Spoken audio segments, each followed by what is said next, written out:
savez que je suis revenu sur la question de l'équinoxialité et de la solstitialité parce que je me suis aperçu que je n'avais pas suffisamment approfondi ce problème. Parce que la solstitialité, alors quand on n'approfondit pas suffisamment les problèmes, eh bien on n'appréhende pas correctement la réalité. On la déforme, on la contraint. Et donc il est important d'aller plus loin dans la réflexion, dans la formulation. Par exemple, la notion d'équinoxialité est une notion qui implique le dépassement d'un certain nombre de clivages.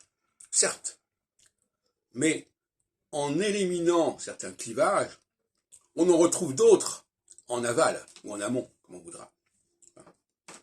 Et donc par conséquent, il ne s'agit pas d'une opposition entre clivage et pas de clivage. Il s'agit d'une opposition entre certains clivages, évidemment suffisamment épiphénoménaux, anecdotiques si on peut dire, et superficiels, et des clivages beaucoup plus profonds. Et à ce moment-là, par exemple, la notion de citoyen est une notion tout à fait arbitraire, si on peut dire. On peut passer d'une citoyenneté à une autre. C'est une notion qui est de l'ordre du solstitial, si on veut. La notion de masculin et féminin est beaucoup plus une notion de l'ordre de l'équinoxial. Ce sont des choses qui ne se modifient pas comme ça, d'un trait de plume. On change de nom, etc., on se marie. Et donc, on voit bien que, en fin de compte, on passe, quand on va de la solstitialité à l'équinoxialité, avec des clivages, on ne supprime pas les clivages, mais on arrive à des clivages beaucoup plus fondamentaux, beaucoup plus essentiels. Et c'est pas du tout la même chose. Et c'est ça que je n'avais pas très bien compris.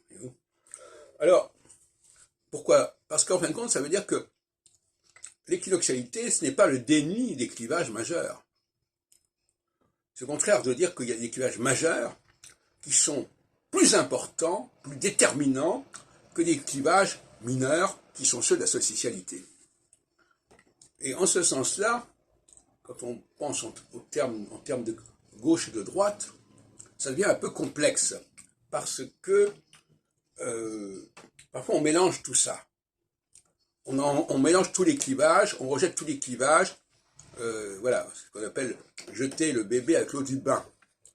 Bon, non, en réalité non.